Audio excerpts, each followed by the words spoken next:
Hello everybody and welcome back to Toons Reviews Film. Today we're going to discuss 5 films that I could never stop recommending, so stay tuned.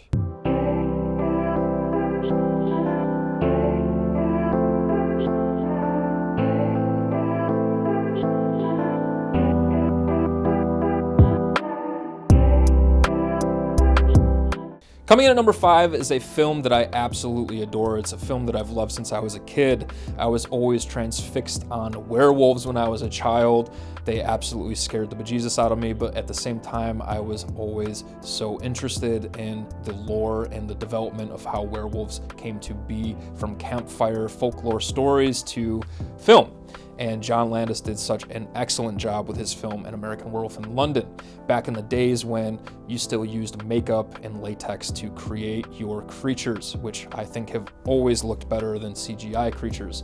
I think that it is an expensive endeavor, but one that is well worth the money. For me, An American Werewolf in London is classic. It is a story that is tragic and lonely and sad, but there's some comedy kind of riddled throughout, and there's definitely some drama as well. It is a story that very much follows the formula of a Shakespeare play, and for that I really do give it points, because it could just be one of those creature features that doesn't really involve a whole lot of emotion, but the film has stood the test of time. It is an excellent film and one that is in my top 10 favorites of all time, so I highly recommend checking it out. Before we continue on the list, I do want to just say that these are not the top 5 recommendations. I'm going to do these kinds of videos periodically where I will just randomly choose 5 of my favorites that I never do stop recommending, especially if you're new to film. So, without further ado, let's continue on to number 4. Number 4 is a masterpiece that was created by James Cameron. It is not the first Terminator, but the second.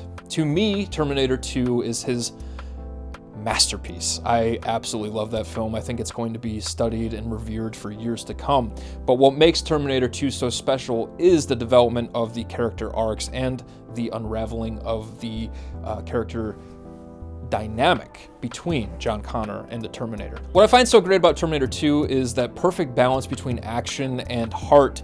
What makes it so unique is that character development between John and the Terminator, and you really do get a whole load of buckets and buckets full of action, as well as experiencing the drama that unfolds. There is a lot of heart, and I think every man in America cried when the ending happens. Sorry, spoiler alert if you haven't seen it, but the ending is a little bit sad and tragic. Now, Terminator 2 for me definitely pulls on my heartstrings, even more so because my father was not around very much when I was a child, so I definitely did yearn for that role model in a male, and for me, it's just one of those beautiful films that really does have that beautiful balance of action and heart. So for that, Terminator 2 is going to always be one of my favorite films, and I do think that it is James Cameron's best. Number 3 is my favorite film of the last decade that I have seen in theaters. It is the beautiful, masterful film, The Lighthouse, which only contains 3 actors in the entire film. Now, I was a fan of Robert Eggers since The Witch. The Witch was a beautiful film, very, very atmospheric. The writing was very poetic, otherworldly really, and I think that he was an inspiration to a lot of filmmakers, that you can create these contained stories that have so much happening in such a small environment. As far as the aesthetic, and his approach to film is very, very inspirational.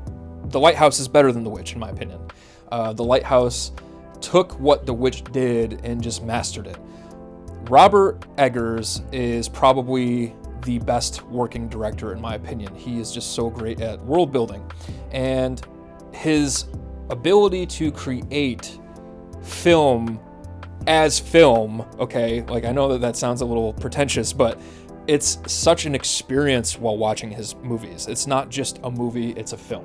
And Robert Pattinson and Willem Dafoe gave such stunning performances. They were incredible. I think whether or not you like the content of the film or the story as it unravels, you can definitely be inspired by their work as actors, as set pieces, as cinematographers, as a director, as the writing goes. It's just such a absolutely beautiful film. Number 2 on my list is another film from A24. I am a huge fan of A24. I think that they really do create some wonderful films in the same way that Focus Features does, where they're pretty unusual and definitely a different perspective, and I love that. So number 2 is one of my favorite films from A24 called American Honey. Sasha Lane and Shia LaBeouf absolutely kill it in this film. Sasha Lane is basically a woman who wants to get out of her small town and go experience life. She has to experience it on the road, and Shia LaBeouf plays a character that ends up coaxing her into going along with him to go sell magazines across the country.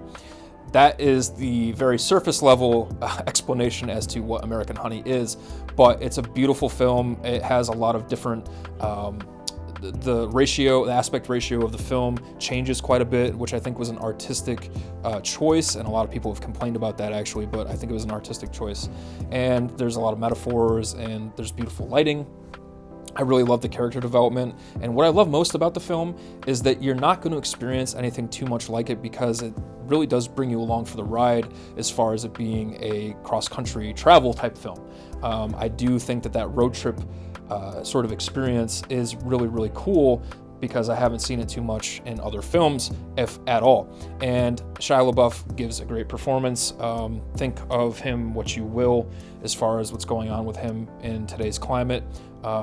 It can't be taken away from him that he did a great job in this film. So I do highly recommend checking out this movie, because everyone else did such a great job as well. And it is one of my favorite films that I have watched in the drama/thriller category in the last few years, and I highly recommend it. And number 1, this might be a bit of a cliche, but I am a Tarantino fanboy. So we're gonna go with the classic, Pulp Fiction.